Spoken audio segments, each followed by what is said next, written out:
Oh, yeah. Let me ask you guys a question. Do you like movies?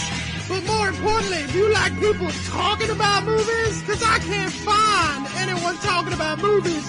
In fact, you could say that I've been looking for something very hard to find, something I can't define. Wait a minute, I think I just defined it, because I'm looking for a podcast.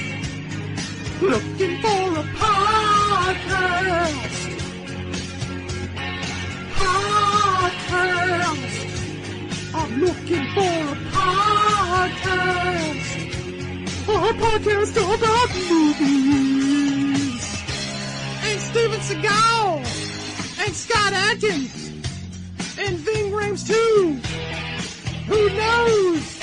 Maybe a movie about aliens too. I don't know.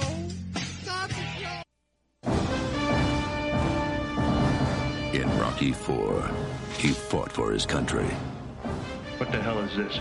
Now, Dolph Lundgren is taking off his gloves and taking on an entire army.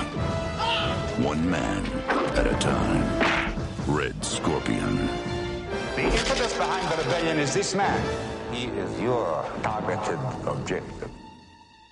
His one mistake meant a death sentence. I leave you as an insult to your people. How could you fail? Their one mistake. We'll have a band-aid. You're breaking my bleeding heart, Moose. Was not finishing the job. We will deliver our response. This is the rebel army. Pride of the Soviet army.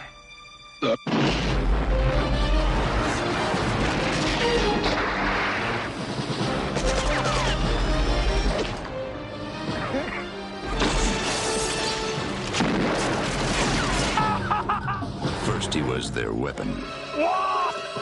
Now he's their punishment. They think they control him. Let's kick some. Think again. You might need some help!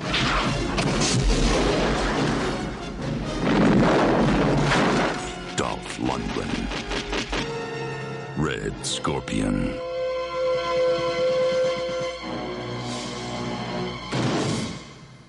Go ahead. As ready as we ever are. There you go. Hi, everybody. It's Movie the Podcast with your three favorites, Topo, Alec, and Sean.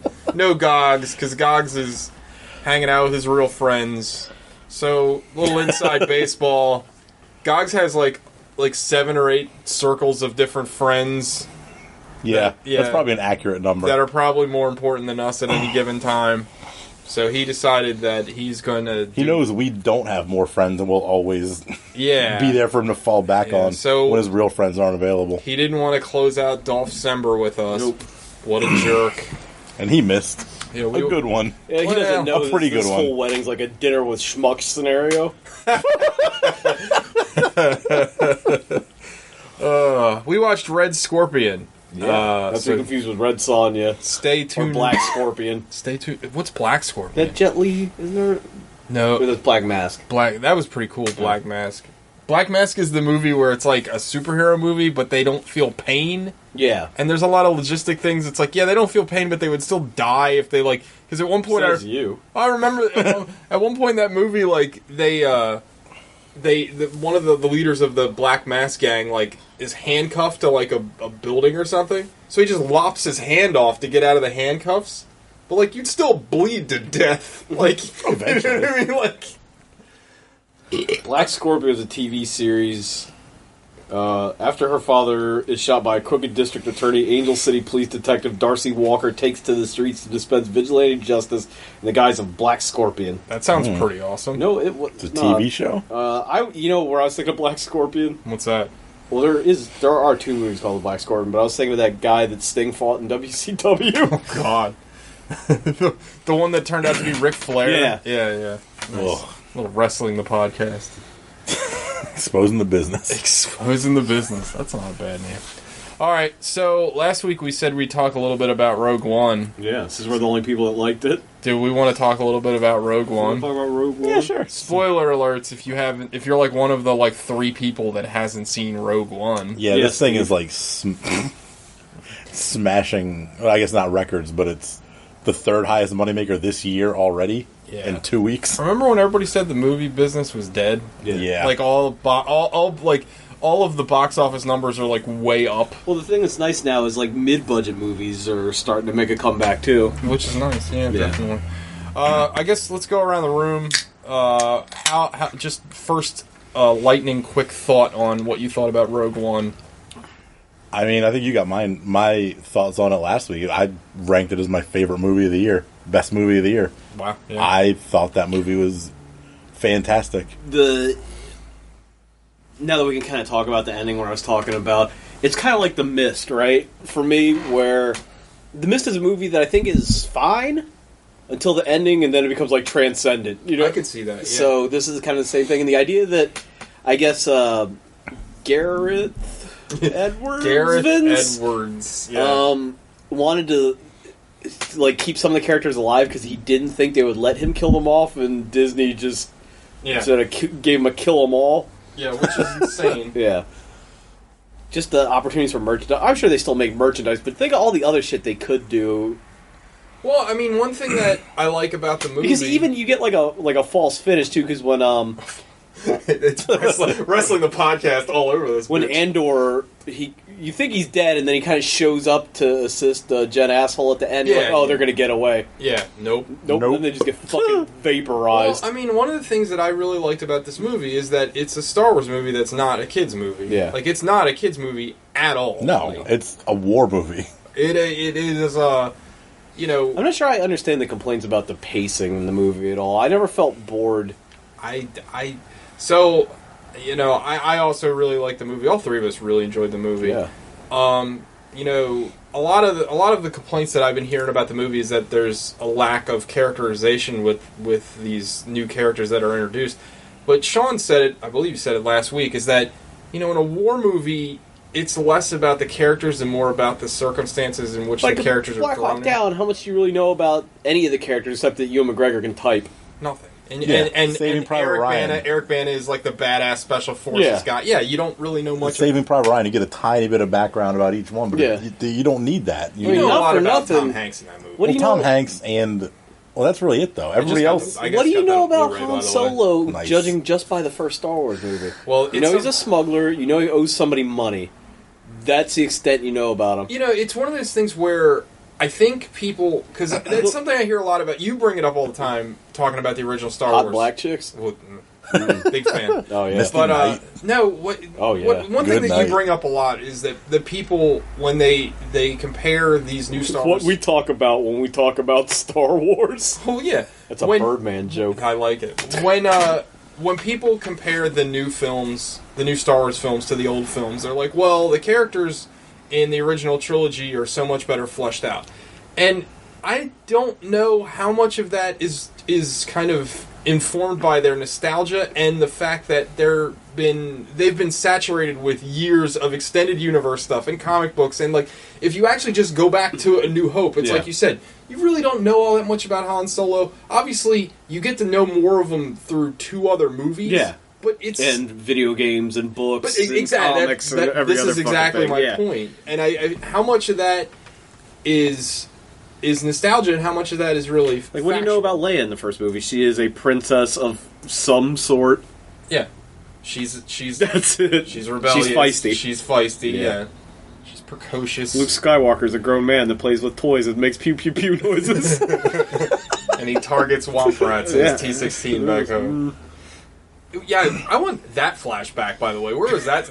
Like, Luke fucking flying around in a fucking speeder bike shooting fucking Womp Rats that are 3 feet long. I wonder if Womp Rats is code for something. Maybe that's what he calls sand people. Shit. Yeah. Damn, dude. Well, I remember you got to shoot Womp Rats in the Super Nintendo game. Womp Rats. Sand people get in everywhere. Remember those Super Nintendo games? Yeah. Yeah, you could those impossible Super Nintendo games? Yeah, they were great. So hard. They were fun. But yeah, I mean, I don't know.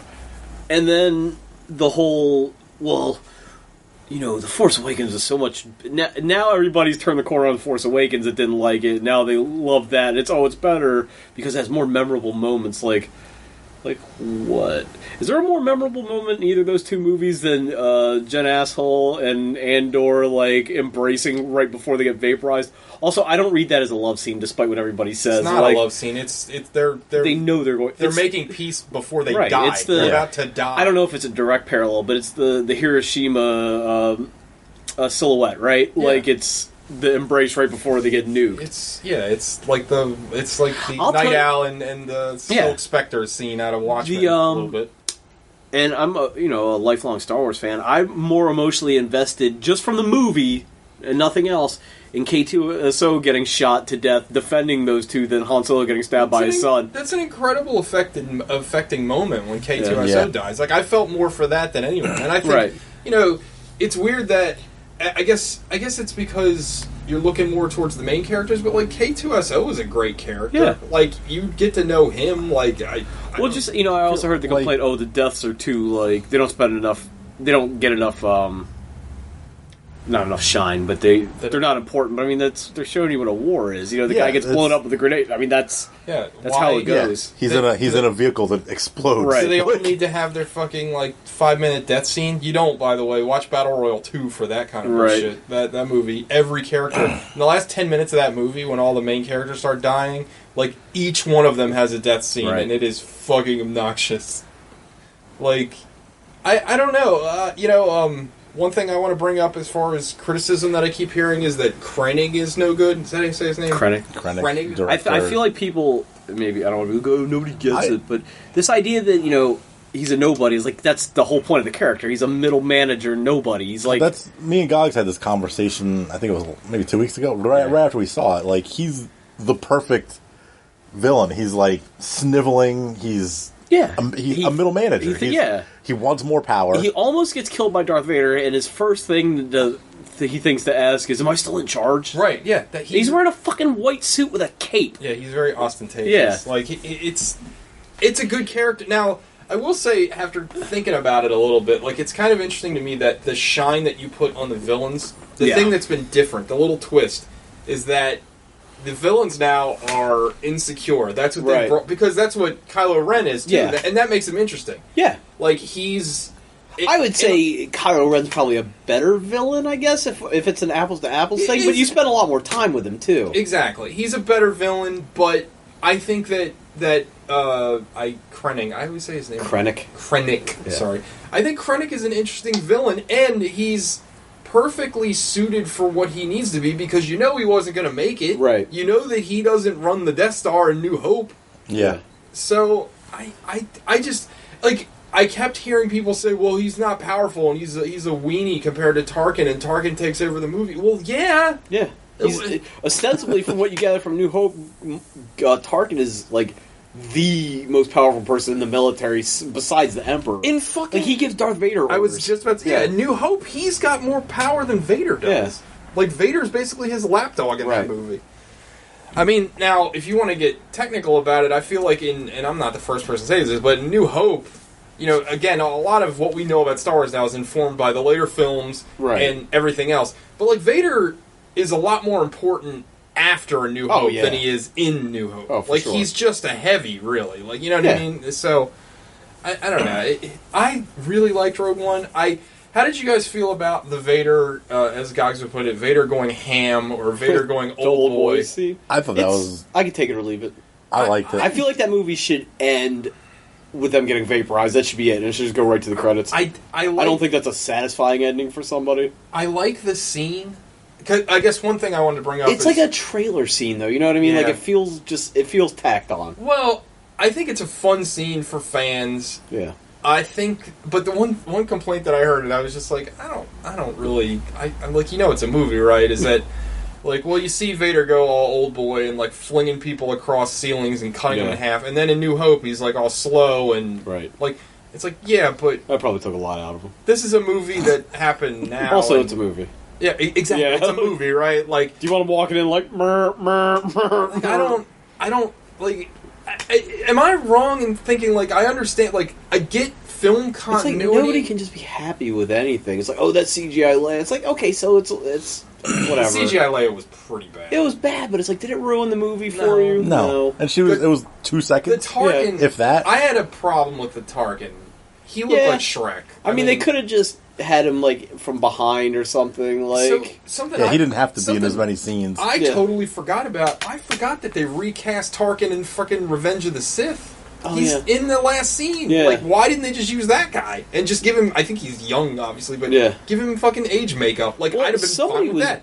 Bitching on a show I was listening to that it's like, oh, that guy is the same race as Admiral Akbar. What, are they all good at spaceships? Like, they're in the fucking military. Like, why? What difference does it make if he's a... Because they're making it like it's fan service. Like, why don't they just use Admiral Akbar? I'm like...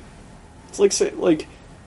So wait, they're bitching because they didn't use Akbar? Well, no, because it's like fan service, because it's the same person. What, are they all good at commanding spaceships? I'm like... Who cares? There's a... That's like saying, like... Every human is an X-Wing pilot? Like, who gives a fuck? What if there can be only, like, one Hispanic... What, are Hispanic guys really good at flying X-Wings? Like... That's really dumb. Then again, there's a lot of dumb... I feel like this is kind of like a contrarian pile-on movie at this point. It is. It was just like... Pile-on, not pylon, like a thing that you drive into on the road when you're drunk. Fucking, not not scoring a touchdown in the NFL. It's just like Force Awakens was last year.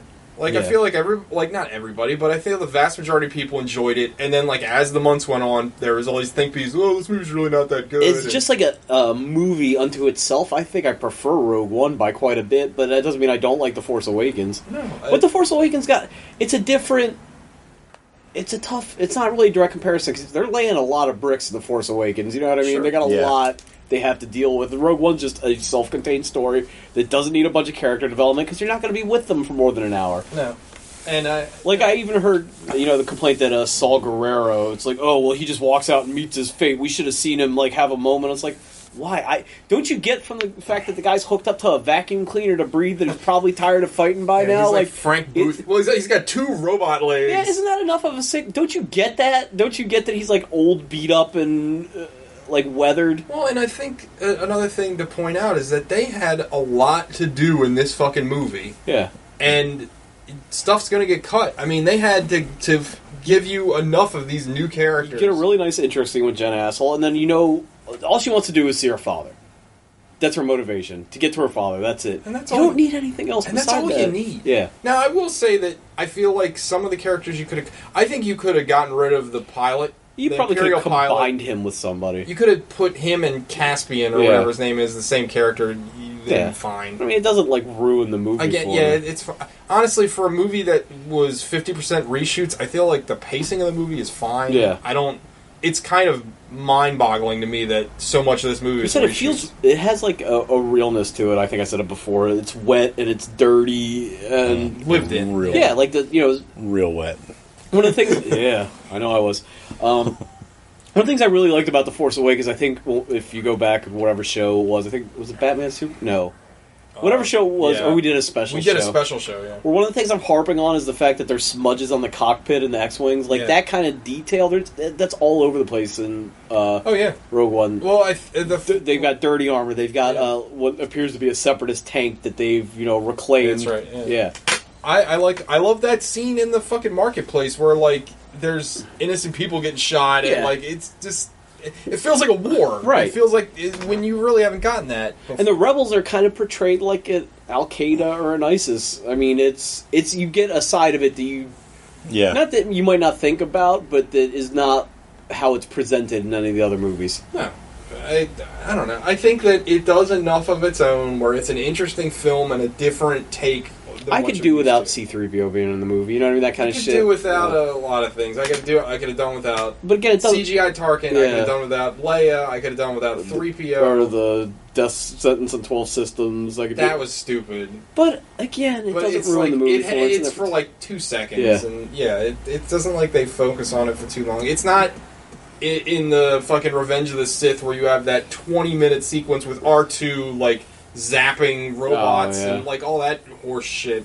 Like, it was quick. Yeah, you're like you said, it doesn't need to be in there, but it's not like a game changer. Yeah. It doesn't ruin the movie. Doesn't stop for 20 minutes so they can, like... They needed more of that blind priest. Yeah, that was good. Oh, that wasn't fleshed out. It's like, oh my god.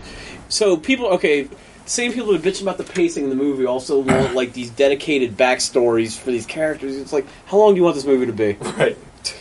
And how long? It was like don't you know? 2:15? It didn't feel like it was that long. Don't to me. you already know all you need to know about the blind guy and his buddy? Like, they were temple guards. Yeah, and one guy's really religious and the other guy's lost his faith. Yeah, and there you go. That's your beat. Yeah. Why do you need more than that? I don't know why you need any more than that. I thought Donnie Yen crushed it. His English is a lot better than either I remember or it's gotten better over the years. No, I didn't. I was shocked. Yeah. I was expecting him to be like Ken Watanabe. He was like, there was like a real warmth from him that you... I guess watching so many Donnie Yen movies where he's just like... Yeah. But I'm a huge Donnie Yen fan, so and I hope that this... I know you are. Yeah. But I hope this gives him more opportunities over here, because I think... if he wants to do it, yeah. I mean, I feel like he's got like a very genuine charisma. Yeah. Like, he's like a movie star. Right. Like, it just oozes off the screen. And, for me, he's the best part of the movie. It's him and K2SO. Yeah, K2SO was great. Yeah. Just the action, it's got my hands down. I think it's the best action direction in a Star Wars movie. Like, yeah, by far. That minus like the Death Star trench run and some of those iconic scenes, but just like the on the ground action scenes. Gareth Edwards. His strong suit is. I mean, I think he started out as like a special effects coordinator or like a storyboarder. Yeah, and that comes through. He's got a good sense of like on the ground perspective when it comes to the people versus the structures. Like somebody pointed it out before, but they did a really good job of introducing the walkers like from the ground level, so you kind of get a sense of their scale. I really like that. Yeah. I thought that was really cool. And again, because they look like monsters. You can tell the guys directed monster movies because it looks like something from Jurassic Park. Well, yeah, and it's something that, again, it's kind of a fresh perspective, because when you saw them in fucking Empire, you know what I mean? They were 100 meters away from a soldier. I mean, except for Luke, and you only saw their feet, and it's very static. Yeah. You know what I mean? It was... I liked it a lot. I don't know. I find the more I think about the movie, and I haven't seen it a second time, but the more I think about the movie, the more I find to like about it. And, I mean, obviously people can have their own opinions and whatever. All of us are pretty opinionated people. Yeah. But I just feel like a lot of this like the backlash I just can't relate to. I guess. The fucking... I've heard, Jen Erso's not as well developed as Ray. It's like, well, Ray's got like 8 movies to be in. Yeah. You know what I mean? Jen Erso's going to get blown up. Got about, 90 minutes after she's introduced. The worst part of Jen Asshole is her name sounds like asshole. That's also the best part. She's very attractive. Oh, yeah. I'm not familiar with her, that actress, Felicity Jones. Yeah, she was in the Stephen Hawking movie. Even when K2SO gets shot... what is that? What's the Stephen Hawking The Theory of Everything. Yeah. She was in that. With Eddie Redmayne. Yes. That's why Eddie Redmayne. That guy loves to act. What is Jupiter Ascending? That movie is something else. That movie is fucking garbage. I'm gonna have to melt you down. It has a great Terry Gilliam directed sequence at the Space DMV. I've seen it. It's Brazil. Like, it's a scene right out of Brazil. What does he say? Jen Asshole, what are we talking about? Okay, K2SO. Because even when they shoot him he's a droid, they'll go back and get his memory or whatever and put him in another droid, it'll be fine. You never get that impression in that movie? No, that's the impression I got, because I'm like, he's a... Because I'm like, I'm not thinking they're going to kill literally the whole cast off. I'm like, he's going to be okay. They'll kill 1 or 2 of them. No, they killed them. Nope. They all gone. All died. It's like fucking... Gareth Edwards went to... the Disney guys, it's like, well, they'll die, and they turn around like Captain Kirk in Undiscovered Country, like, let them die. I'd love to see what the actual the original script was. I want to know what that fucking TIE fighter scene is. That was in the trailer. Yeah. Well, there's a lot of stuff in the trailer, like Vader looking at that red. That's board. good. I wish they would make trailers that had shit that wasn't in the movie all the time. Yeah. I don't really watch trailers like that anymore anyway. But I wonder if we're ever going to get what the original cut of that movie was going to be. I don't know. I wonder if there's an intact cut. There almost has to be if they had that much footage that they reshot. But for some reason I feel like... It's much better than the Fantastic Four reshoots. If this was... Yeah, really. If this was... Well, they just didn't finish that movie. That movie was just like, that was done enough. No, but you can tell by Kate Mara's hair, where the reshoots are, because she's got that, horrific wig in some of the scenes. That movie sucks. That's a movie that has some ideas in it that I'm not not crazy about. But again, it's not finished. That movie is just not. If it went straight like a David Cronenberg movie, seems like it's leaning. Yeah, I'm into that. And that scene where Doctor Doom, even though he looks like hot garbage, when he's popping everybody's heads off like scanners, I'm into that. Yeah, but he looks fucking retarded, and that character's not earned at all. Like it's just like he was in the fucking weird X dimension forever, and then weird sex dimension. And then I'm into that. He wants for some. Then out of nowhere, he's like, "I'm going to merge the two dimensions because we could do a whole show about that movie that we're not going to." That movie is bad. Yeah. That is, historically bad. Speaking of historically bad, I really want to see the Assassin's Creed movie. Yeah, I heard bad things. And that new Will Smith movie that sounds Collateral batshit Beauty. Insane. Yeah. Have you heard of the premise of this movie? Well, I heard what it actually is. So, Alec hasn't, so I'm glad. I haven't. So, have you seen the trailer for it? I think I've seen one. So, from the trailer... It looks like a Oscar bait. Yeah, it's like ensemble, and it's kind of like a Christmas Carol, right? Because Will Smith has lost his son or daughter, and he's writing letters to death, and fucking death is Helen Mirren, and they have a conversation, right? That's what you get from the trailer. Yeah. I haven't seen the trailer, so they should have turned football. I'm no queer. What audience are they targeting? The only other thing they advertised during football was that new Tom Hardy show, which I really want to see, but it's we get it, Fox. Every commercial break, it's taboo. That's all we got. I got it. I want to watch it. You put Tom Hardy in it, I'm there. Yeah. I don't care if it's a chess show, I'm going to watch it. Watch a Jeff Hardy show. Love Tom Hardy. He's the best. Oh, man. If Tom Hardy shows up on TNA as one of the Hardy Broken Boys. Hardys. That'd be sweet. Anyway, they put him in the lake of old gimmicks, and he comes back out as fucking what's his name from Star Trek Nemesis. All about wrestling in this show. The fuck is the name? What is his character's name in Nemesis? I have no idea. Nemesis is Star Trek Nemesis is a movie that I blocked from my memory. Oh, that's where Data gets fat. I've seen it. It's terrible. Shinzon. That's the name of the character. Shin, of course it is. I just realized. I guess not realized. On Amazon, they have all the Star Trek, the Next Generation ones. Yeah. But they have them numbered as if they're part of the. It's like one of the generation Star Trek, the Next Generation movies is it's called Star Trek 9, and I was like, when did that ever happen? That was never a thing. All right, so let me tell you this Will Smith movie. Tell me this What's Will it called? Smith Collateral movie. Beauty, I think that's what it's called. So Will Smith, he runs an ad agency, right? He's like a genius that's running this ad agency, but he loses his kid. And he becomes a recluse and lives on his own. And his three best friends, who are, what's her name? Tits from Titanic. Kate Winslet? Kate Winslet. Kate Winslet. Kate Winslet. Michael Pena. Yeah, and Eddie Norton, the guy from The Honeymooners.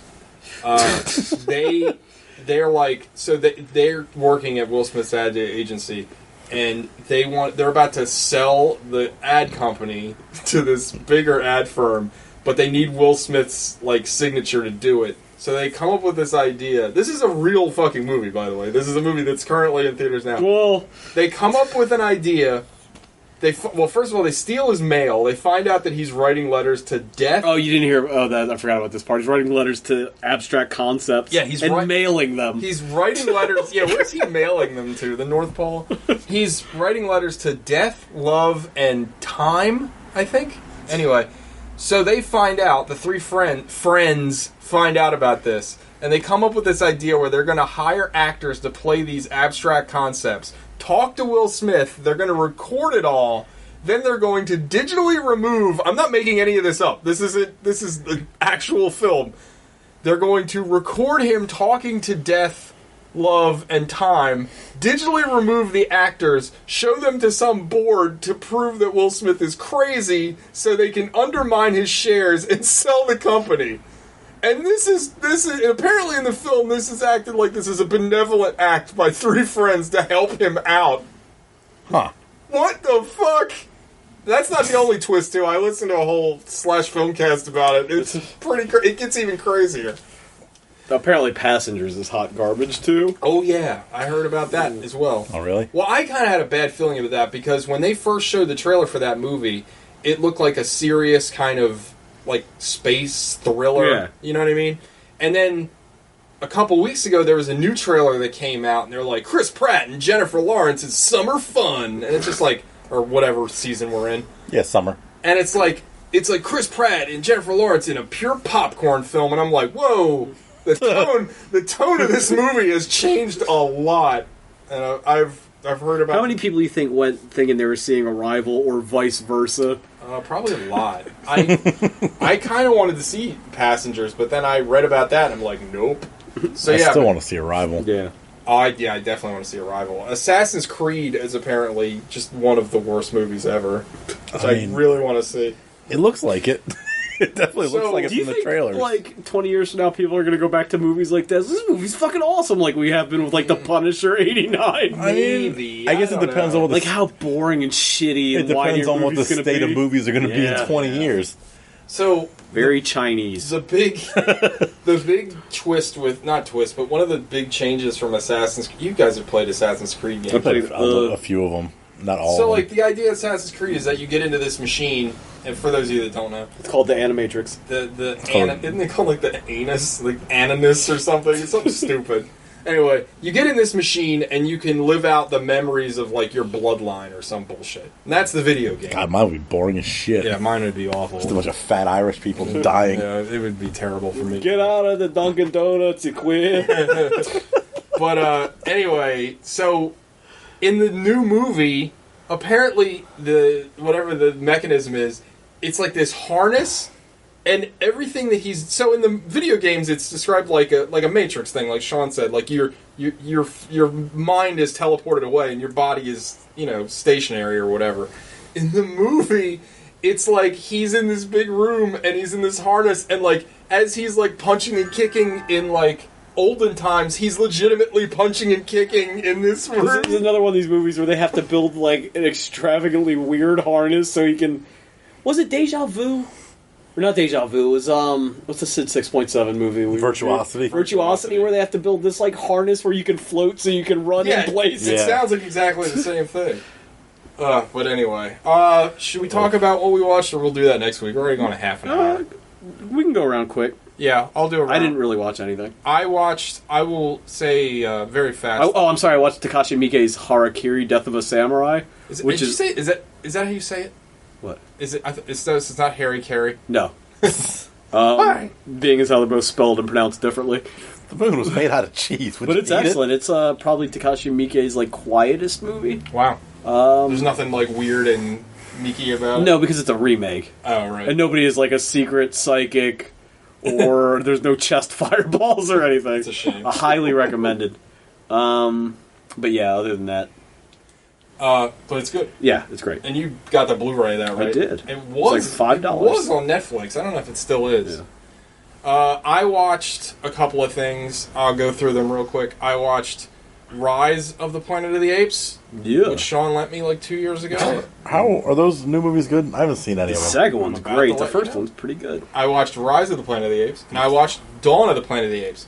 First note, those titles are backwards. It should have been Dawn of the Planet of the Apes and then Rise of the Planet of the Apes, not the other way around. Doesn't make any sense. But the Dawn and Rise are technically the same thing. They're both good movies, but the second one is so much better to me than the first one that they didn't even need to make the first. No, and it's not like you really need to understand anything. No. They're both good, and they're both.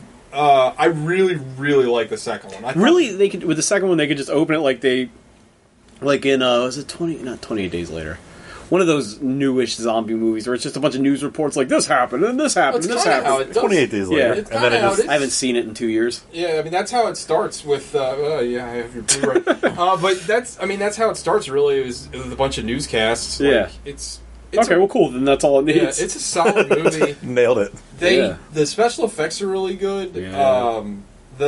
The mocap's a great idea. Whoever thought of that. The fact that the movie starts out with like 20 minutes of no talking is like really ballsy because like all the apes like they can speak but they don't speak a whole lot. They mostly use like sign language. It seems like it's a struggle for them to talk to, which is good. And because so in the first movie, James Franco basically invents this like serum, this pillow that you can fuck. I wish, waifu. He invents this serum that makes the monkey super smart, but the side effect of it is it also creates this virus that kills off like all of mankind. Right. Oops. But anyway, so what happens is that the patient zero monkey, Caesar, who's like the main character, he ends up getting this serum to like other monkeys. And then the second movie takes place 10 years after that. So the monkeys are super smart, but they're like first generation smart. So we haven't got... Before anybody writes in, we know they're apes and nobody cares. Nobody gives a shit. You know the original book of Planet of the Apes? You know what it's called? Planet of the Monkeys? It's called Monkey Planet. Oh. You know who wrote it? No. Rod Serling. Really? Yeah, Rod Serling wrote the original Planet of the Apes. Twilight Zone? Yeah. I didn't know that. Anyway, it's not called Apes a Poppin'.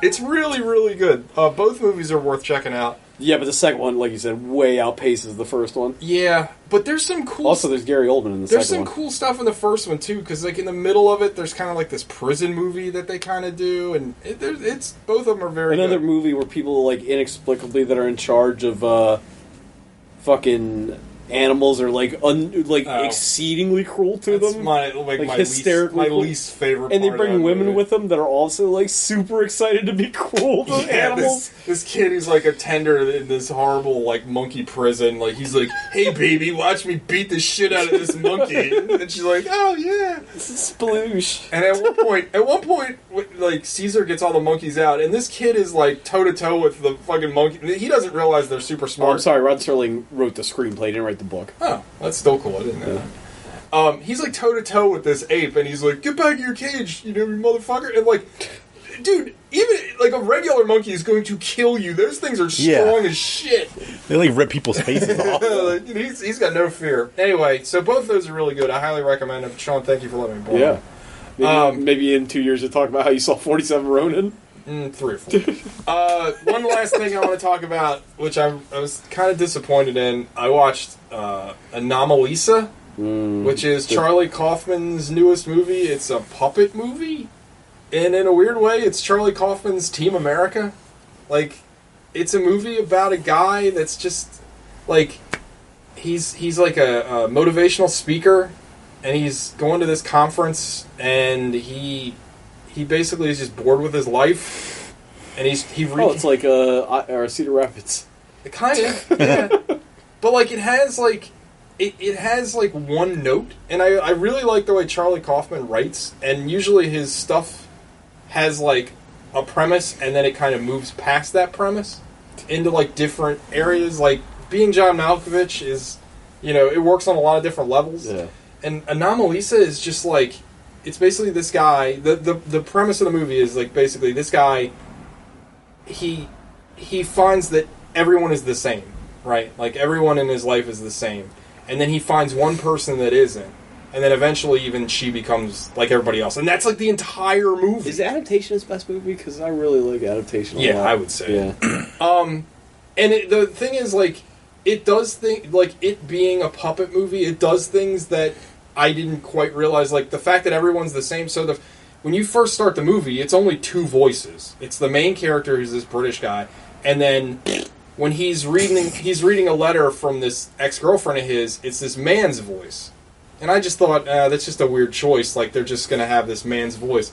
And then as you get introduced to other characters, they're all that man's voice. And you're like, okay. And then I didn't quite notice this because they're puppets and they're weird looking, but like they all look the same. Like they're all the other puppets just have wigs, and like they all have the same face.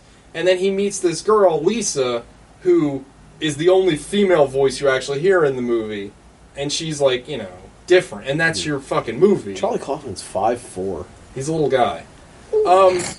But you get like the reason I call it his Team America is because like he really does like get off on having the puppets, because like you get like a full on like not graphic puppet sex scene, but like a very like I don't know, like clinical puppet sex scene. It's just weird. Like I don't know why the only reason you're doing that is because you can. You know what I mean? You couldn't have that scene if you had like 2 regular actors. I don't know. It just left me feeling like, why did he make this movie? Like, I don't really glean anything out of it. Like, there's some interesting parts, like, towards the beginning where, like, the main character is having, like, these hallucinations where his, like, face is falling off, and you're like, oh, this might be going somewhere. Yeah. Or, like, there's this great sequence that I really like after he has sex with Lisa, who, again, is the only female who's the different. Anomaly. Well, they even say it. She's an anomaly. Like, they say I know, it in the movie. It's fucking... It's dumb. Yeah. But there's this great sequence that you think the movie's going to pick up. After he has sex with Lisa, like, he gets a call from the hotel manager. And again, the hotel manager is this same voice that you've been hearing through the whole movie. And the hotel manager's like, hey, I need to see you about something. And he's like, what? He's like, I just, could you come down to the office, please? And, like, he walks in, and the office is, like, this huge, weird, like, space. It looks like a fucking, like, construction site. And it's just like, what the fuck is this? And then he talks... It's Cindy Ocean, New York. And then he talks to the manager, and the manager, like, goes into this whole thing about how, like, I loved you and you betrayed us. And, like, it gets weird and kind of surreal. And then, like, he's walking back through, like, this typing pool, and he's like, well, you could have any of these girls that you wanted. I'm but about to pass out as you're describing this movie. I don't know. They, like, it just needed, like, another... It needed something else. I don't know. It's on Amazon Prime. It's definitely his weakest film. Like, it's written cleverly. Like, there's dialogue exchanges that I really liked, but overall, I just felt like it didn't need to be. Yeah. Like, I just didn't really get much out of it. Alec! I watched The Shallows. How was that? The shark movie. Yeah. It was okay. I haven't seen it. It was okay, except for the fact that she... It's better than Jaws. Oh my god. It's close. Yeah. Oh, get out of here. Blake Lively's a much better actor than Robert Shaw. Yeah, she's a much better actor than the shark. Well, barely. Marginally better actor than Bruce the Shark. It was okay. It was, people really like that movie a lot. I liked most of it. But good things. I liked most of it, but then at the end she... Well, spoilers for The Shallows. Yeah, spoilers for people who want to see The Shallows.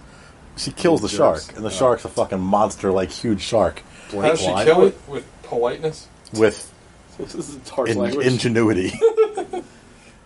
But, like, up until then, I thought it was a good movie. It was really suspenseful. Like, she's stuck, like, on a little rock. Yeah. And then on a... It's too bad she's not stuck on the rock. Ooh. Oh, man.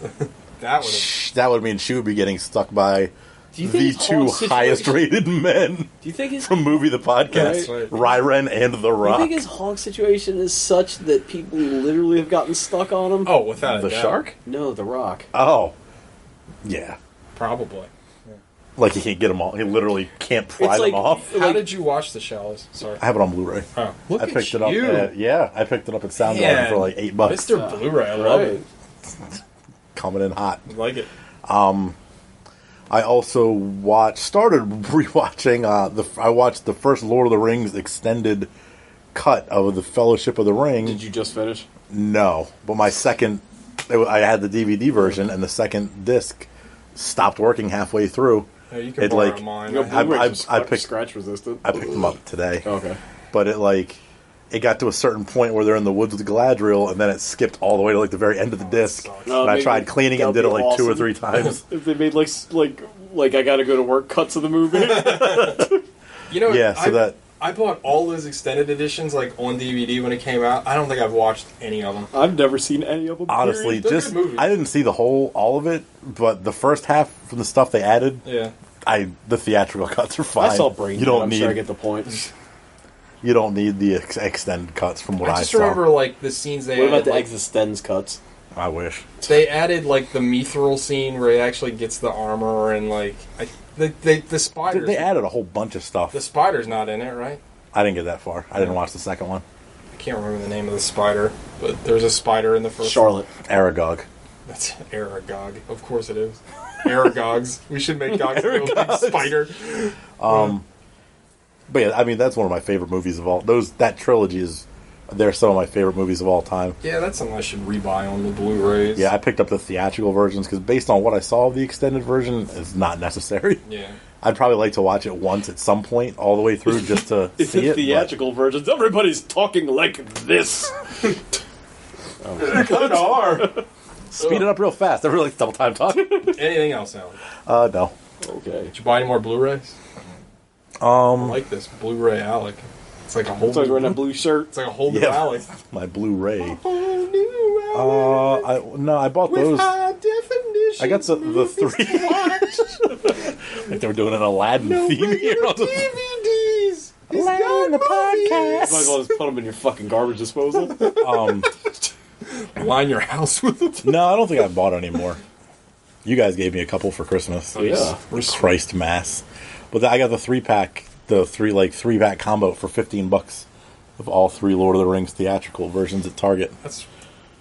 Did you ever see that? I think I showed both of you. There was like some crazy, like Lord of the Rings special edition Blu-ray collection, and it wasn't just Lord of the Rings. It was all the Hobbit movies, all Lord of the Rings. Awful. They are bad. But anyways, the whole like Tolkien saga plus like a book and like some figures, and it was like $900. Did you watch the movie so you don't have to read? Yeah, nobody wants to. We have a quote on the show that we can't say. Yeah, reading is for dumb. someone dumb. Yeah. All right, let's get into Red Scorpion, shall we? We've already gone for 45 minutes. So we don't have GOG, so there's no GOG synopsis this week. We're not even going to talk about what happens. Because what happens is Dolph Lundgren shooting a lot of people, and then in the middle of the movie is the gods must be crazy. Yeah, so the general. Let's get the general gist of what this, like the plot outline of this is, because it's real simple. Dolph Lundgren is like the most badass. Is he like a legit super soldier? Are we to understand that, or is he just really? Well, no, he's not a super soldier until he gets his magical scorpion powers. tattoo. This is our second movie that we reviewed that revolve around magical scorpion powers. That's true. Force of execution. So Dolph Lundgren is like the most badass like Russian soldier ever. Just like real life. Spetsnaz, yeah. Thank you, Call of Duty Modern Warfare, so I know what that is. And there's a hind in this. It's not like Call of Duty in this movie. And he's tasked with killing this African warlord. Why do they want him killed? I didn't twig what the issue with that was exactly. The whole movie, I'm like, I don't know. Because it looks like the Russians, as you'll find out, have no issue with dispatching entire villages. They could have just taken, and they got what they wanted. They literally killed him with the hind. Yeah. Without Dolph Lundgren's intervention whatsoever. And why would they even need... They're so... They've outgunned the Africans so much. Like, why do they even need to send Dolph Lundgren in? Like, they have a hind, a tank. They have all this other shit. These African guys have, 4 guns to their name. Yeah, they send one monster of a man in with a gun to take them all out. Yeah. Not even a gun, just a bottle of vodka. So, oh God, thank you for reminding me about that. So, he is tasked with killing this warlord, and then... He's gotta, infiltrate his organization for some reason. We don't know. By befriending this African guy. Yeah. He's sub-warlord? Yeah, his lieutenant. Lieutenant warlord? Yeah. So, the movie hilariously starts off with Dolph Lundgren in this, army camp, Russian army camp, where there's a sequence where he wakes up out of bed, and he spends about 10 minutes looking in the mirror and, fixing his hair and rinsing his mouth out with vodka. It's a really long, odd scene. Yeah. See, after seeing the rest of that sequence, I feel like he was trying to make himself look and act drunk. Oh, you think? So he because he wasn't actually drunk, but he was trying. He kicked the shit out of everybody in that bar. He fucked that bar up. So yeah, but he swished his mouth out with vodka and fucked up his hair a little bit. So he did that on purpose. Okay. This movie's smarter than I give it credit for. Well, you're immediately distracted by what's possibly the most awesome scene in a movie. Yeah, so he's according to Alec, and I think Alec's totally right. Yeah. He stumble fucks his way into this bar. And he proceeds to beat up the entire bar. Yeah, and then if that's he literally walks in. There's dudes sitting there talking. He just kicks one of them, you're in my way. And then this I'm just gonna kick your ass. Guy's sitting at the bar, and he's like, "Are you?" He's like, "What are you, a Slav?" And he's like, yeah, and he like, get the fuck out of my way. And then he just punches the Slav in the... Actually, no. The Slav guy stands up and tries to punch Lungren. He punches badly. He punches him like 4 times. Lungren he no-sells it. He just fucking takes it. It sounds like you ever hit like a rolled up rug. Dunk. Yes. And then after he punches that guy... He takes a machine gun and then just opens fire on the entire bar. He's really rolling the dice on this one. Yeah, and I guess Alex... Couldn't they just put him in the jail? Yeah, why didn't the commander just... Is this mission so secret that he has to fool like the locals? It's like fucking Sleeper. You ever read those comics? Yeah. You're gonna put him way deep cover. So yeah... It's like The Departed. Yeah, that movie. The rat symbolizes obviousness. Yeah. That's a later Simpsons joke. That's actually it's not funny. bad. So he ends up in this jail with M. Emmett Walsh. And he's great in this movie, by the way. He's not in it enough, which is kind of the problem. But he is just cursing up a storm. He's like saying fuck every 5 minutes, and like he hates Dolph Lungren immediately. He's a journalist? Yeah, he's like a war journalist, like an old he's Steve. Like fucking Walter Cronkite on Juice.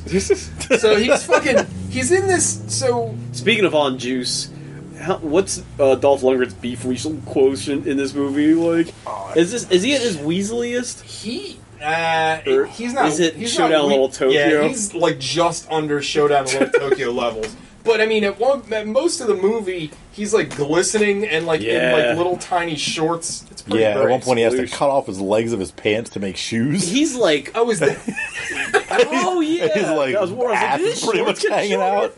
Yeah, because he tied it off on like his feet. I'm surprised his dong didn't fall out of those little tiny shorts. By surprise, you mean disappointed. That is true. He's like above a Momoa at this point, right? Oh yeah. Absolutely. He's approaching rock territory. That's tough. That's lauded ground, right? That's rarefied air. Now, if you're a certain Fairuza Balk character, he's surpassing The Rock. Oh, yeah. The joke's got layers. Anyway, so yeah, they're in this cell, and Emmett Walsh is like, fuck that Russian guy, fuck everything about him. And he's like, he's just laying it into him. Stay on your side of the cage. And he can't stand him for... I mean, I guess he just hates Russians? Yeah, I don't know. It's the Cold War still, kind of. Everybody's familiar with Emmett Walsh, is obsessed with, like, character actors as we are. But imagine, like, Dolph Lundgren fighting a fat dog. Yeah, because Emmett Walsh is he's an odd-looking guy, right? Yeah. Like, he's just a big... I mean, he looks like Ned Beatty. Like a fatter Ned Beatty. He looks... I don't know if he's still alive. He's still alive. The most recent thing I've seen him, he looks just the same as he does. Oh, yeah. He's still alive. As he does in this. Yeah. 20 years ago. And, it's... 5 years after his star-making performance in... Blood Simple. God, he's so good in that movie. So anyway, they break out of jail eventually. There's like 2 minutes of exposition in the beginning of this movie. Like, literally, that's it. It's like a mission briefing. Yeah. And then, don't worry, there's like 20 minutes of Little Richard hunting in the desert. Oh, yeah. Can we talk about Little Richard? Oh, man. He's all over this movie. So, apparently they paid for Long Tall Sally and maybe another Little Richard song. A couple of other songs. So, everybody's playing the song either on a radio. Brian James, Leon, the replicant from Blade Runner, is playing it over a radio. Yeah. Emmett Walsh in this, like, George Miller-esque car chase that they have. Oh, yeah, he stops the car chase to put Long Tall Sally over the loudspeaker. They established the truck has a loudspeaker, I think, precisely just to have this bit where he plays the song over this extended car chase where they drive through a truck. Yeah, it's awesome. Yeah. So they break out of jail. They have the car chase that Sean just talked about, which is great. Where, Dolph Lundgren asks, this guy's name is almost Kunta Kinte. It's like Quintana Kinwash or something. Like, seriously, something like that. Right?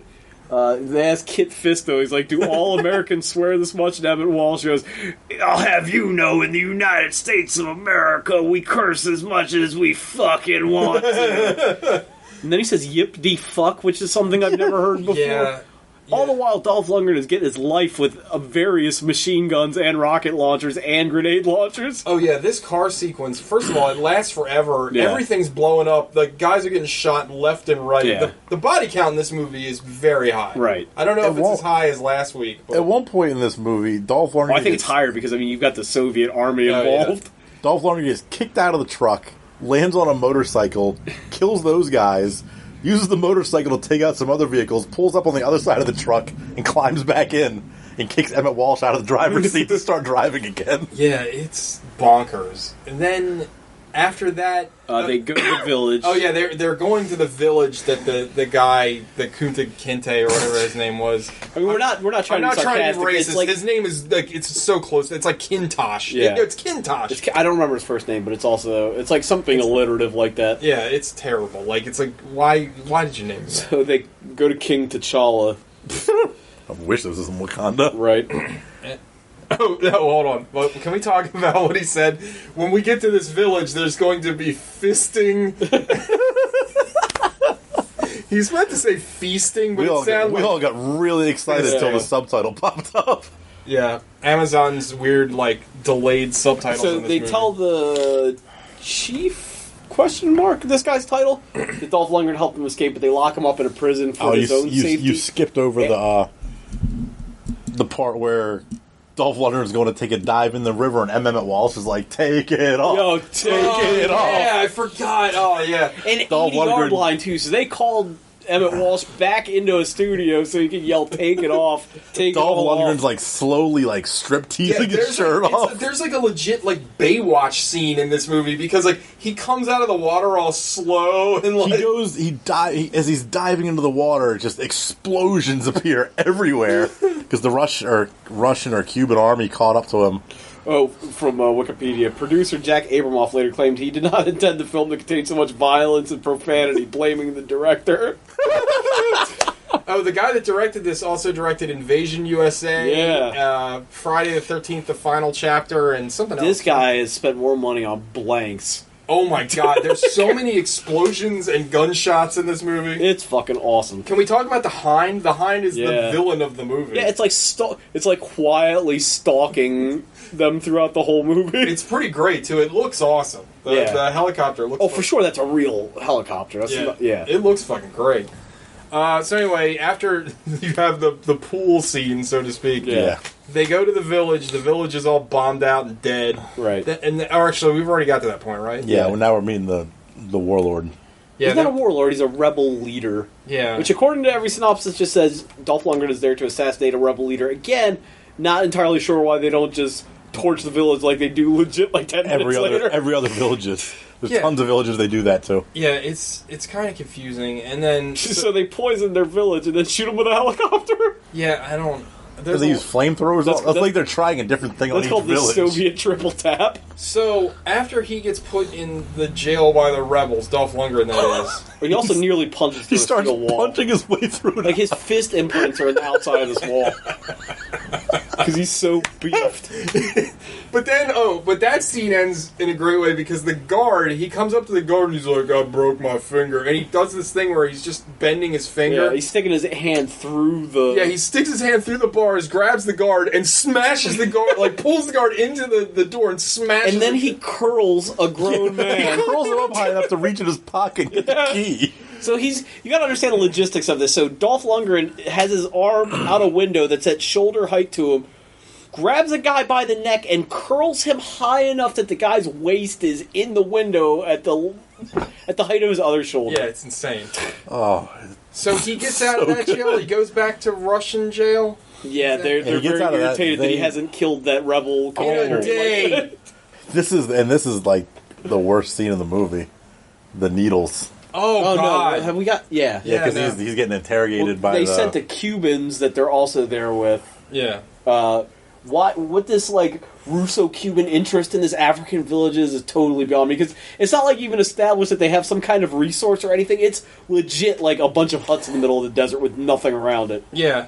This isn't even like a Daniel Clamp Gremlins 2 sitch where they're trying to buy up Chinatown. Yeah, it doesn't make any sense why the Russians care about this patch of land at all. Unless they're just irritated. It might be, I don't know. But yeah, so the Russians... So Dolph Lundgren goes back to his Russian supervisors, and they're, like, so pissed off that he didn't kill this guy, they start torturing him, which makes no fucking sense. And then the Cuban torturer asks him to tell him any Russian secrets before he kills him. It doesn't offer him anything. He's going to kill him no matter what. Yeah, it doesn't say, like, it'll be quick and painless, just...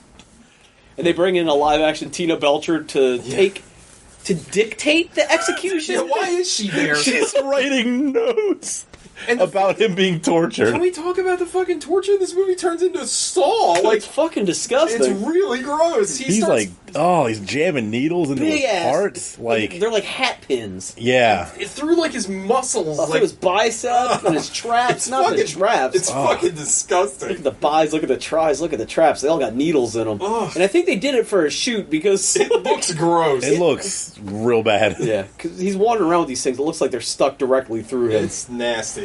And again, if this is an effect, then bravo. It really comes out of nowhere, and it's totally out of place. Because it looks like, yeah, go ahead, just pierce me, I don't care. Yeah, I'm sure he can take it. Right. So he breaks out of the Russian jail ×2 again. So then he tells Tina Belcher to take a note. What's the note? It's something. Subject: prisoner escaped. Message: I am still Spetsnaz. That's right. But this is where the movie hits a humongous wall for about 20 minutes. Yeah, there's like a good 20 minutes to half hour. Like, this isn't even the same movie. If we hadn't watched the 3 previous movies, I don't think this would have been such an issue. But there is no stopping in any. Of the other this movies. is our first schlock in a Dolph Lundgren movie. As Sean said before, it turns into the gods must be crazy. Yeah, he literally finds like chieftain. Yeah. It turns into like that scene from The Proposition where he has to like nurse him back to health with mud or whatever. Yeah. And then they're back in the middle of nowhere, just him and Gateway. And fucking it's an X-Men reference. They're like having comedic moments, like they're learning each other's language. He's teaching them how to hunt, which sort of comes back, I guess. Does it? Does he spear anybody? No. I guess he does. He throws that knife through that dude, but he just does that, That's just Dolph. Reg. So this is all a setup so Dolph Lundgren can, get sympathy. He sympathizes with people whose villages get torched by spacemen from the future. Oh, I forgot about that scene. They're all dressed up like Marty McFly when he dresses up like Darth Vader from the planet Vulcan. And he gets back. He gets a scorpion brand, which gives him super magical powers somehow. Yeah, I don't know. And he leaves this poor guy whose entire village has been poisoned. Yeah, they come across. Torched. Everybody in his village is dead. Because the Russians have dropped poison from the Hind helicopter. Yeah. And then 10 minutes later walked out with flamethrowers and burned everybody to death. The flamethrowers look awesome. Yeah. They look like that might be like the best depiction of a flamethrower I've ever seen in a movie. It looks really good. Like you see it shooting like the napalm and igniting. Yeah. Well, I think Sean said it during the movie. They must have built those flamethrowers. It looks like a scene from Exterminators from the year 3000. Yeah. Or The Exterminator. It looks awesome. Yeah. But anyway, so after the 20 minutes of like joking around about his name and he went walkabout. He hunted. He gets sandals. Yeah, the guy measures his feet while he's sleeping? And makes him sandals. Oh, is that what he was doing? I think so. I don't think he had like humongous Nordic sandals laying around just in case. Yeah, these are probably your size. Yeah, right? Then he gets you monster of a man. He smokes some scorpion. Remember they like? No, he drinks like some scorpion booze. That's right. Getting lit off these scorpions. To be fair, I don't know what the fuck's going on in like about 10 minutes of this movie. The middle like it's like completely slams to a halt, and we're like, where are the explosions? And then they cut to what the rebels are doing with the Russians, and it's awesome for like 5 minutes, and they cut back to this. Yeah. Like, shit. Yeah, it sucks. But it's all just to ramp up to like the fucking batshit insane ending scene. The last like 10 minutes Dolph of this Lundgren movie? is dressed up like Lieutenant Dangle, dressed up as Rambo. He's got like somehow he gets a full combat vest. Yeah. Enough material to make a bandana, even though his previous bandana was used as a tourniquet. That's right. All this gear, but he's still wearing these like tiny booty shorts, which I'm all about. A little bit of camo makeup on his face from... You can see the camo makeup in most of the like posters and box art. But he's except for the one where he looks like Val Kilmer. Yeah. He's running through and he is just destroying the entire Russian military. It's awesome. It's then out of nowhere, it's so good. Because I just imagine Rambo in Afghanistan at the same time, also destroying the Russian military. Like, they're taking a bad beat this week. Yeah. It's like, God damn it. And we're talking about kind of like the fiduciary responsibility problems that the Russian military has. Like, how much money they're spending on this operation to assassinate a guy in a hut. Literally one bomb would have taken care of it. Also, you can buy half a dozen Hind helicopters on eBay for $4 million. We found out. But you can't return them. And that's a shoot. That is a shoot. In the middle of this bonkers scene, M. Emmett Walsh shows up in like a gun truck, just going, yeah! It's a truck that has an anti-tank rifle on the back of it for some reason. It's just like a pickup truck with that mounted to it. But it's not... He gets... That truck gets blasted by a tank. Well, no, the ground gets blasted by a tank and it sinks into a hole in the ground. Dolph Lundgren uses his scorpion powers to fucking reverse deadlift his truck that Emmett Walsh refuses to get out of. Even though he's adding an extra 300 pounds to the side that Dolph Lundgren's lift. He can't even scoot over to the other side. No. He's got to sit right dead where he's trying to lift it. Of course, that doesn't stop Dolph Lundgren because he's like a prime weasel at this point. Again, in this movie, he legit gets superpowers because Emmett Walsh is like, that. If you're going to use the superpowers that scorpion tattoo gave you, might as well do it now. And Emmett Walsh is taking notes on his ridiculous tape recorder the whole time. Oh yeah, he's got that like fucking Fear and Loathing like Johnny Depp tape recorder that he has like tied to his chest. So Dolph hulks up and rips this thing out of the ground so he can put it on solid ground so he can fire the tank cannon thing. Yeah, and blow up the tank. Yeah. Because it's not... His other 8 grenade launchers aren't good enough. Can we talk about, like... earlier in the movie, one of the Russian colonels has this, like, super gun that comes in to play here. As Sean said, it's a literal Chekhov's gun. Can we talk about... So when after he blows up the tank, he, like, storms the, like, command center. He wants to find, like, the lead officer or whatever, right? So... out of nowhere, there's this like random just jack dude that fights Dolph Lundgren for like 3 seconds. You're like, where's that guy been the whole movie? It's like he's their reserve beef weasel. Yeah, it was. You know what? That guy was probably Lundgren's stunt double. Could have been. It wasn't Sven Ole Thorsen. Because it was kind of weird, right? That, like this out of nowhere, this huge dude. Because up before that, the other heavy was the guy Leon, the replicant, Slavic guy, and he's not even that. I mean, he's a big guy, but he's not Dolph Lundgren big. Well, like we said, the only villain that's like big enough to fight Dolph Lundgren is the helicopter. So then he goes up and he fights this officer. This guy pulls a fucking candlestick grenade from World War II out of his ass. Oh, and Alec has the perfect line for it because the guy goes, "You can see I'm quite well armed," and Alec goes, he should blow his arm off and say, "Not anymore." Yeah. And then what's he half do? of which happens. He blows his arm off. Clean off at the shoulder with his fucking gun. There's a great cut, too. It reminds me of Johnny Dangerously, where it's like, it's a 685 Magnum. It shoots through schools. Or whatever. There's a great cut where, so that he blows this dude's arm off, but he blows it off and his hand is still clenched. His severed hand is still clenched around the grenade. And his finger on his other hand was holding the pin. Yeah. So it pulls the pin. Yeah. But he crawls towards to grab his own hand. To grab his own hand, and then it cuts to an explosion. It's awesome. Again, an explosion wholly dissimilar from what this grenade should cause. It causes, like, a Dresden-esque Holocaust at the top of this building. The entire building. And Dolph Lundgren just, like, brushes the dirt off his shoulder. Well, at one point, Dolph Lundgren gets shot by a cannon, and he's fine. Yeah. Oh, he lays there for like 5 seconds, and then just sits up like the Undertaker. It keeps going. So his colonel's in the helicopter. This thing doesn't even get to take off before he shoots the front of the helicopter off with this gun. Like, he shoots it with a gun, and like, if you picture like the helicopter some kind of G.I. Joe toy carrying device, the whole front section of it just blows completely off. It looks fucking awesome. However they set that up on set to blow up, like the front, that explosion blowing up the front of the helicopter looks fucking amazing. So he informs that the colonel guy that, while he is still Spetsnaz, he is no longer one of them because the colonel goes, "We sent you to liberate and oppress people," and he's like, "Yes, but you didn't say who the oppressors were." And then he says something.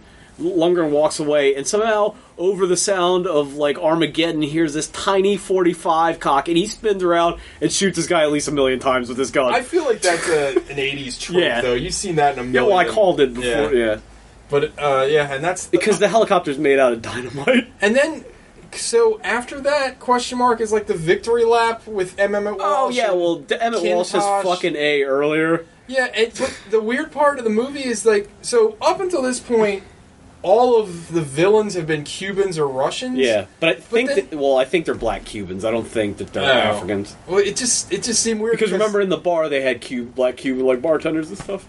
I guess you're right. It's just weird because they have a bunch of like black people that are like POWs. I guess it just seems like they don't do a very good job of delineating the factions in this movie. Like, wait, what? No. Like, Everybody I wonder if they the just didn't have any other people. Because they're not. The thing that would work better is if they all had uniforms that made sense, but everybody's wearing a different uniform. Yeah, the Russians are wearing. Yeah, they're all wearing. It's like G.I. Joe. Like they're all wearing shit. Like this guy's dressed up like a fucking sailor. This guy's wearing a football jersey. That bothered me as a child. I was like, why are they all bazooka? Yeah. Fuck. It's this guy's throwing around football grenades. Quick kick. How many ninjas we got on this squad? That's a funny sketch. Like real life G.I. Joe, they all get annihilated because they're just like all over the place. This guy's not wearing a shirt or shoes.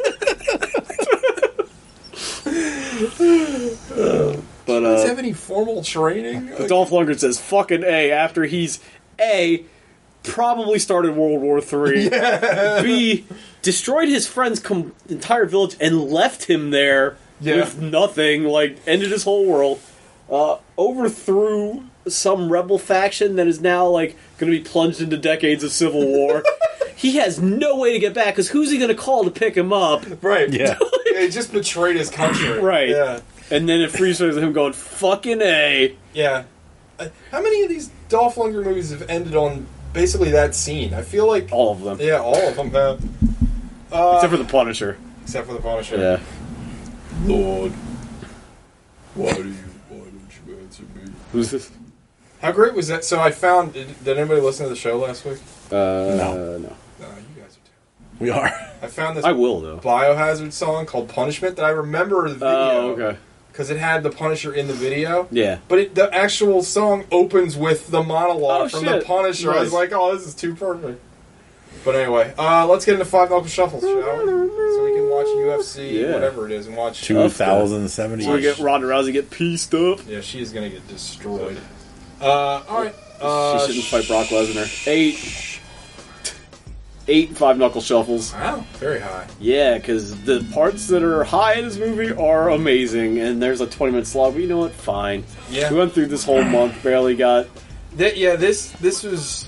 This is another one in of any those... other month, like, this is a much higher movie for me. This is a Heath Ledger Joker moment where it's like, all I need is some gasoline. Because, I mean, that's it. This movie's fire type. Lundgren's great, he barely talks. Emmett Walsh is just, like... chewing the fucking scenery. He's awesome. He's great. The guy that was the jive talker in Airplane was fine. Yeah. It has enough of a plot to keep going. The fucking Outback part in the middle of it's the you could just get rid of that entire you know what? thing. 7. I changed it. It's a 7 for me. It's a little high. Okay. That's it. 7. Out. I'm also going to give it a 7. If you take out that part in the middle, it probably gets a 9 or a 10. Yeah, no, I totally agree. This movie was, up until about an hour and 15 minutes into it, was absolute nonstop batshit insanity. Yeah. And it made no sense, and it was fantastic. And then it made no sense, and it was awful for about 20 minutes. And then it made no sense, and it was fantastic again. I didn't even realize it didn't make any sense until we started talking about it. Yeah. Yeah, even the little bit of, like, plot they tried to throw together still doesn't make sense. It's like when you're drinking all day at the bar and you don't realize how fucked up you are until you get up to take a piss. You gotta stand up, you're like, whoa. Went off the rails there. Yeah. Yeah, I give, like, this movie is literally that 20-minute... That could have been condensed to... I don't even... It didn't have to be in there. It could have been a montage. It could have been like a 5-minute... Or a couple quick little 2-minute scenes. You could actually cut that whole scene out of the middle and it wouldn't make a fucking difference. It wouldn't make a difference at all. But how's he get the scorpion powers, bro? Why does he even have the scorpion powers? Yeah, this is a 7. It's close. I don't know how I can rate it from a 7 saying close to a 10. It's a Dolphcember 7, but at every other month it's like a 9. Yeah. Now, if we watched, like, Chain Reaction and Deja Vu, and then this. Obviously, This is probably way better. So right. 7. I'm giving this a 6. Didn't care for it. Like, the middle killed me. Yeah. It really... It's the first time I've been bored with one of these movies. I really liked, the beginning and the end. But, man, that middle part just didn't need to be in this fucking movie at all. And listening now what you said about the writer saying he didn't realize he made such a violent film... I bet he lobbied for that middle part. Because when we were watching, I was like, somebody really wanted this in the middle of this movie. And it makes sense now. Yeah. Like, I feel like that has to be it. Because we have to have some friendship. It's totally out of place in this movie. It doesn't need to be there. Right. And the only thing that I can think of is somebody saying, well, this movie's too violent. We need a heart. Because I thought he was going to become war, and then he was going to go and infiltrate with all these, like... Bolos and Ewok shit. That would have been cool, too. Yeah. I mean, it would have made more sense. It would have made more sense after that hunting exercise or whatever, but yeah. Where he gleefully stabs a boar and turns to the camera like Alex said, like Groot. Like Groot from after he kills about 50 guards. He just turns and smiles like, Well, he kills two boars. Yeah. Because then, like, he kills the one that he, like, tracks. Yeah. And then there's a second one that just runs up to him and he stabs him in the head. It's and like, he turns around and he's like, yeah. Oh, and I think this movie, I can't... I misread that scene. I thought he missed the first one, and that's why... he did? I thought he missed it, and that's why he looked back, like, sheepishly, like... I think you're, like, an expert on this and movie. then You're probably right. He's like Steve Carell with Marcel Proust and Little Miss Sunshine. This movie is my my masterpiece. But yeah, I didn't care for this I didn't movie. write. I really wanted to, and there's parts to like. It's just... I guess also I'm kind of comparing this to the rest of the month. Yeah. And this movie doesn't compare to the other ones. No. Like, search out everything else we watched. I've bought all 3 of the other movies. Yeah. All the other No, movies, I bought 2 of them. You can't get Punisher. which is a shame. Yeah. I'm not buying a region-free Blu-ray player just to get that movie. So I was looking at that. Yeah. Apparently there's another cut of that movie floating around somewhere. Yeah, it's in that German Blu-ray. Ugh. But there's like a 15-minute longer cut. I'd love to see what that's about. But yeah, I just didn't care. He probably goes to Africa for 20 minutes and good walkabout. He hangs out with that wino. Every one of his movies has that scene cut out of it. Like, that middle part really knocked it down for me. But anyway, still, all in all, a great month. I'm pretty sure over the course of the month, I gave 9997. Yeah, that's pretty good. so after September, it's going to be tough to go back to our usual, like, these movies are terrible. Oh, wait till fucking April and March and April are going to be brutal. Resident April might break us. Like, I thought Saugus was going to break us, but then Saw 6 turned out to be a gem. Saw 7. Or 7, yeah. Yeah, 6 was bad. 6 was the healthcare one, right? Yeah. But 7 was really good. So, it really, like, it just won. He was a smoker. But 7 had that cool, like, car torture and all that shit, and the saw that came down in the middle, and the Times Square thing. Alright, we're missing these fights. Yeah, I wouldn't say missing them. We can start from the beginning, right? Missing Yeah, them. we got it on the demands. On the demands. Anyway, that's the show. Nuclear winter next month. Yep, we don't know exactly what we're Possibly watching yet. Miracle Mile, which is like our real movie. Cool. Alright, we'll see you next week. We should do that one because that one ends in a way that it will lead into the rest of the movie, so let's do that. Alright, Miracle Mile next week. A real Thanks movie. for listening, everybody. Peace.